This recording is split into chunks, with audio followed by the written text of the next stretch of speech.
Good afternoon. How's everybody doing? Good. My name is Dax. I'm based here in LA. I've been with PICO for a number of years, and I manage our healthcare and employee training verticals. So the title of today's speech or presentation is The Power of Continuity, Ensuring Stability as the Core ROI of Enterprise. The question on a lot of people's mind, the reality check, is VR dead? I think most people here in this room would say no. Some really interesting facts to kind of back up the actual growth of VR that we're seeing on the enterprise side are represented here. So LBE at scale, location-based entertainment is one of the fastest growing XR segments, really moving from a novelty to really requiring and exhibiting massive infrastructure. Some really cool or interesting stats related to LBE is right now in the Asian LBE market, we're seeing 472% growth and over 35,000 headsets deployed across 15 venues with over 1,000 live experiences. A couple partners representing and partnering with PICO in the LBE space. A great one to look at is Excurio.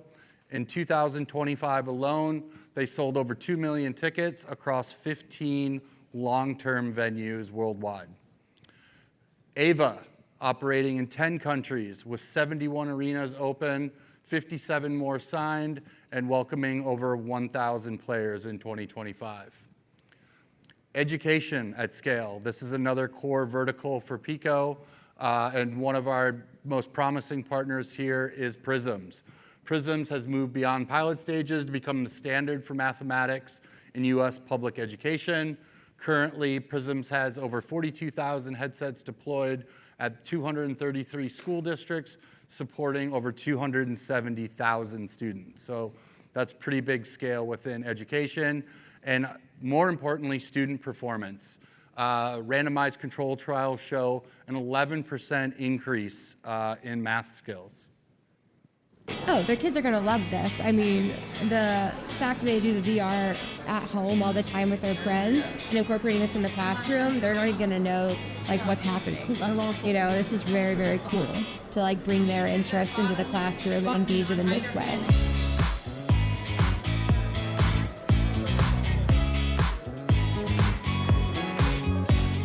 We are training about 300 teachers across grades 7 to 11 math and science. They're learning about the VR hardware, how to utilize it, what does a 3D graphing calculator look like, what does a 3D interactive graph look like, what does a 3D annotation tool look like. So it's now a whole new set of natural interfaces, and they're learning how to use those natural interfaces.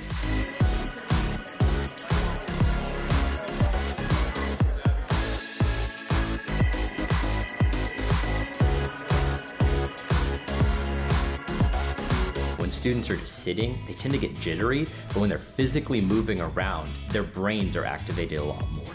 And that's gonna help them to be engaged with that content. I was having a ton of fun just learning how to interact with this stuff, and I almost forgot that I was doing a math problem. I was this kid that needed something like this, something to engage my mind, and so all I'm seeing through this is just the potential for kids to be engaged further, really grasping onto the material in a different way than they maybe haven't before. And my rule is if I'm having fun, students are usually having fun too. So I think they're gonna really buy in. We're gonna get those students that are the ones that put their heads down. I think that's what I'm looking forward to the most. It really does leave you in awe of how incredible this can be for the students. It's cool new technology, but also to have kids put the headsets on and actually engage in the material that we're giving them, where they're learning for themselves, is going to be monumental.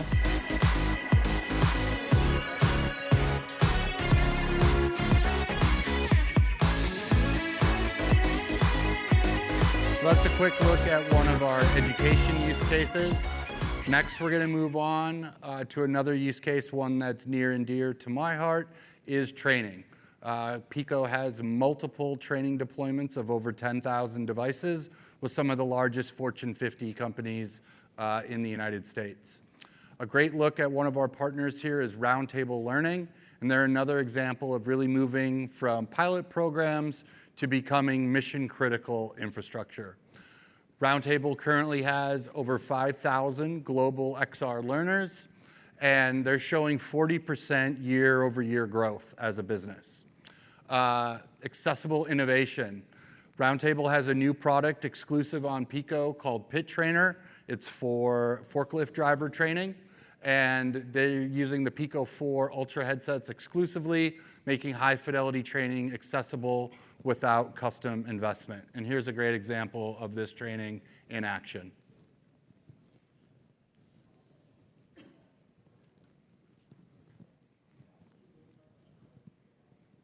Here's an example of some of Roundtable's customers, which include Amazon, Cox Communications, and Walmart as well.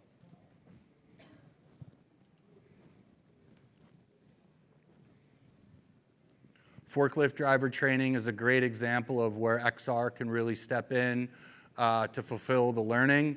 It's something that can be dangerous.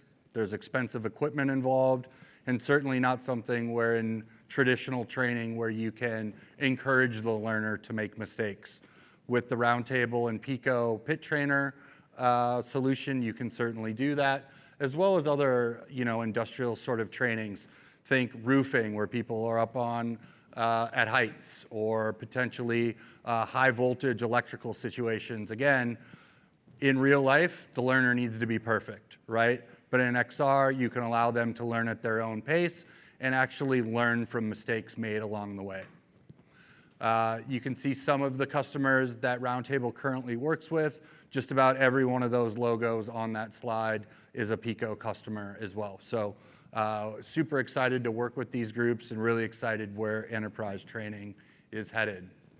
So what are some of the hidden risks about using XR for training and just using XR at scale? As the business scales, the risk scales also. So one of the biggest problems we see in the enterprise is organizations trying to use consumer hardware. This is something that can cause a lot of headaches and a lot of problems for these organizations. The invisible total cost of ownership. Initial CapEx savings are quickly eroded by spiraling OpEx, driven by manual IT intervention and fragmented device management. Strategic fragility. Uncontrolled consumer OS updates transform rollout into a single point of failure, often minutes before a critical mission. I think a lot of folks in this room have probably experienced, unfortunately, those consumer OS updates happening the night before or the morning of a big presentation, which can, derail a lot of hard and really good work done by these organizations. Account friction. This is something we talk about a ton. PICO is obsessed with eliminating the friction. You can have great resolution, great battery life, all that sort of stuff, but if your ecosystem is full of friction to actually deploy, you're dead before the initiative really gets started.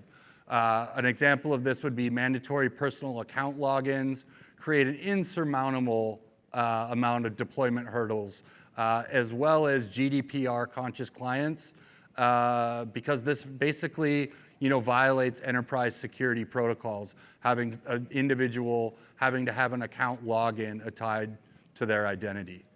And the support vacuum. When deployments fail, consumer platforms offer generic web FAQs. The absence of dedicated B2B service level support leaves your IT team stranded. This is something that I talk a lot about with PICO, that one of our biggest benefits and values we provide to customers and partners does not show up on a spec sheet, right? It's the professional services level support that we have. We have SDK and developer support teams that can help our content partners get into individual lines of code if needed. We will go on site with customers before a big project launch, joining partners at events like this. In no scenario do PICO customers and partners ever have to create a support ticket and then kind of cross their fingers that they're going to get a reply. With PICO, our customers and partners know our team well enough that they just reach out directly to our SDK teams or our hardware teams, or they can always just text me or any of our sales team, and they will make sure that the inquiry gets routed to the correct personnel. So again, you're never creating a support ticket and just hoping that you get a response, which is all too common with some of the consumer options out there.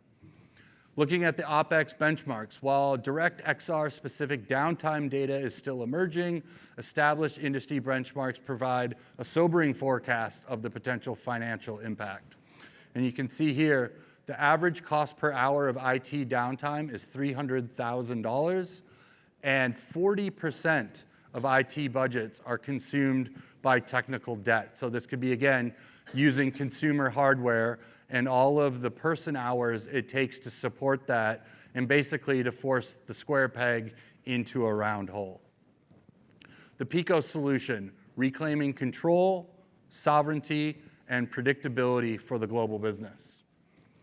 PICO's been at this a long time. Here's our decade of dedication and some of the headsets we've released along the way, starting back in 2016. And then we won't go through all of these, but I'm sure a lot of people in the room are familiar with some of these headsets. The PICO Neo 2 series, the PICO G2 4K, which deserves a place in the XR Hall of Fame. We have thousands of these devices still deployed and still get requests every week for folks looking to buy more of the PICO G2 4K, which is a 3DOF headset. Then we kind of moved along to the PICO Neo 3 series. The Neo 3 is really one of the enterprise workhorse hardware options that we have out there. Thousands and thousands of these devices deployed. And then in about 2022, we moved to the PICO 4 series. So this was moving into a higher end, more capable headset, lots of different tracking features, as well as mixed reality and pass-through. And then just about 2 years ago, we released the PICO 4 Ultra series along with our motion trackers. Motion trackers look like little Apple AirTags. They can be placed on wrists, ankles, can look at things like range of motion. They can also be placed on objects, so think a fire extinguisher or a steering wheel in a driving simulator. Enterprise-ready software. Again, this is something we touched on a little bit earlier, but what is an enterprise ecosystem look like? Number one, having something like a business suite which allows you to sync and control multiple devices at the same time, remote monitoring and support, so to actually be able to see what the user is seeing in the headset in real time. A really critical one is kiosk mode, right? When the user puts on the headset, making sure they're only going to the prescribed experience, they're not getting lost in the lobby or end up on YouTube or something like that. Really critical, especially in things like education and healthcare. And a customizable home screen. Being able to, in kiosk mode, set maybe the 2 or 3 apps that you want your learners to have access to. Device management, through PICO and our partners, you're able to utilize batch enrollment, quickly enroll multiple devices. Apps and content deployment, you can push apps, updates, and files across multiple devices with a single action. And as mentioned earlier, the real-time monitoring is critical, especially if you have a group of learners, to be able to quickly see who's on task, who's maybe stuck in the corner, or who maybe ended up back in the lobby because the headset wasn't in kiosk mode, for example. And then our LBE solution in business streaming. LBE obviously stands for location-based entertainment. This is something that's obviously utilized by our LBE partners. You'll see a number of them down on the show floor, but this is also something that gets used a lot in enterprise training, being able to share environments or maps, collaborative training, to be able to have users in different physical locations, but all meet up in the same virtual operating room or the same virtual distribution center. And then the PICO business streaming. This is something that allows our devices to operate wirelessly with really high fidelity and very low latency. PICO is committed to enterprise customers with safe and reliable product and services. We integrate security design into hardware, system, software, and data to provide comprehensive security protection. Some of the security features that we offer are SOC support, Trust Zone, as well as a bunch of different ISO certifications. In terms of privacy compliance, PICO has full GDPR compliance and data minimization and strict pseudo-anonymization for business accounts. So this allows organizations to track a learner's progress without that learner or that user's identity being directly tied to the system. Online service and data security, establish cloud security architecture. So again, this includes things like ISO 27001. Another really important one is data on device. Tracking data, camera image data, sensor data, and all other raw data are processed locally on the device and are not uploaded to a server. Really important for things like eye tracking in a healthcare setting where you might be doing screening for a certain condition. Obviously, there's HIPAA compliance, PHI, or personal health information that needs to be very secure. And then data encryption. All of our data is encrypted both at rest and during transmission as well. Updates and tech support. This is something where PICO really shines. In terms of regular OS updates, PICO provides continuous OS improvements to enhance stability, security, and features, new functionalities that optimize enterprise workflow and XR experiences, and regular firmware updates to maintain peak performance and compatibility. And as mentioned earlier, customers and partners have control over whether they want to receive these updates, or maybe they want to opt out of them for a given reason, or maybe they just want to opt out of them till the end of the month when a big training cohort is complete or something like that. And dedicated prompt support. We talked about this earlier. Expert support teams are available for video calls, emails, and live chat. Again, you're never creating a support ticket hoping someone gets back to you. Fast troubleshooting and resolution to minimize that downtime, especially when we look at the CapEx cost of those downtimes to a system, as well as proactive assistance to ensure your XR deployment runs smoothly. A sustainable partnership. This is also something that's incredibly important to PICO. That includes a continuous enterprise roadmap, provides the operational stability required to ensure that your existing solutions run smoother and more efficiently, reliable after-sales service, consistent technical support, provides critical resources by proactively resolving issues, dedicated hardware lifecycle enables a frictionless transition as technology evolves, so you can have an older model headset in the field, and as a new headset comes out, you can make that transition without having to impact your existing headsets that may be out in the wild and are in use. And a consistent ecosystem. An enterprise consistent ecosystem eliminates replatforming costs and protects your investment in technology. A unified ecosystem.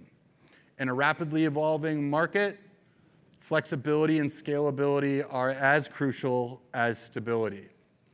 So deep partner integration, native compatibility with industry-leading platforms, including ManageXR, ArborXR, and all of the third-party MDMs out there. Frictionless scaling, adopt new solutions and grow your fleet with a familiar, stable environment that you know already works for you. And operational continuity. Upgrade your organizational capabilities and simplify device management without compromising day-to-day operations. The measure of a true partnership.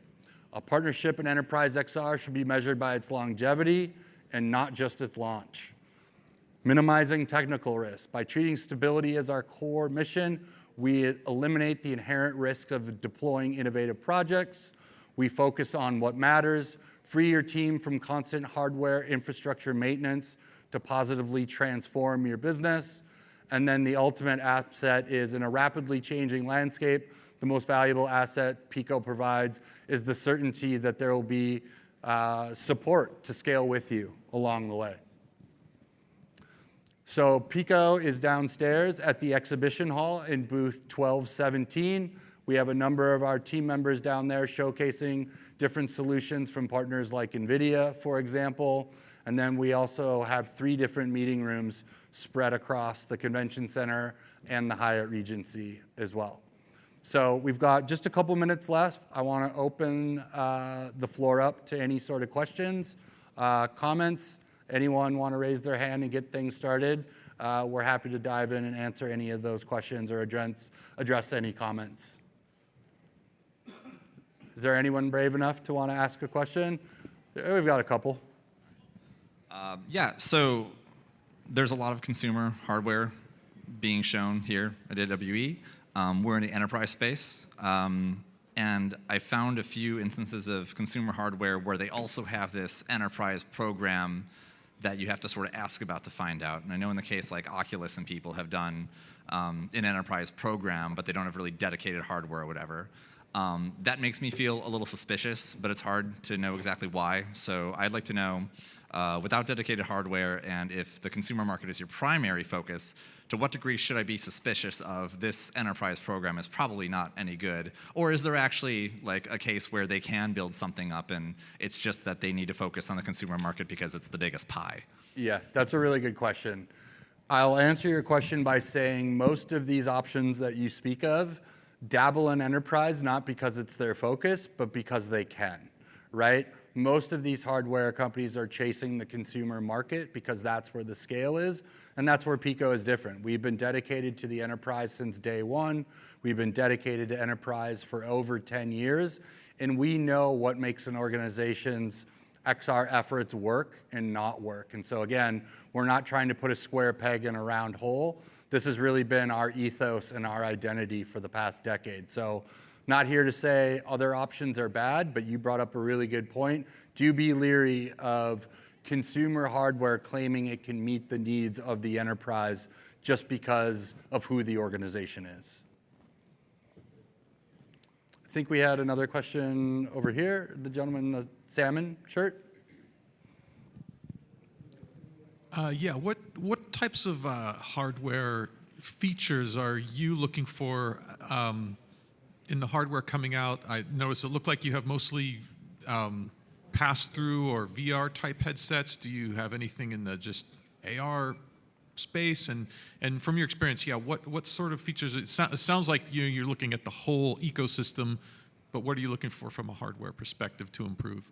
That's a good question. So some of the things that I think are important and that we feel are important are features that allow these headsets to operate smoothly, whether it's in education, training, healthcare, or entertainment, right?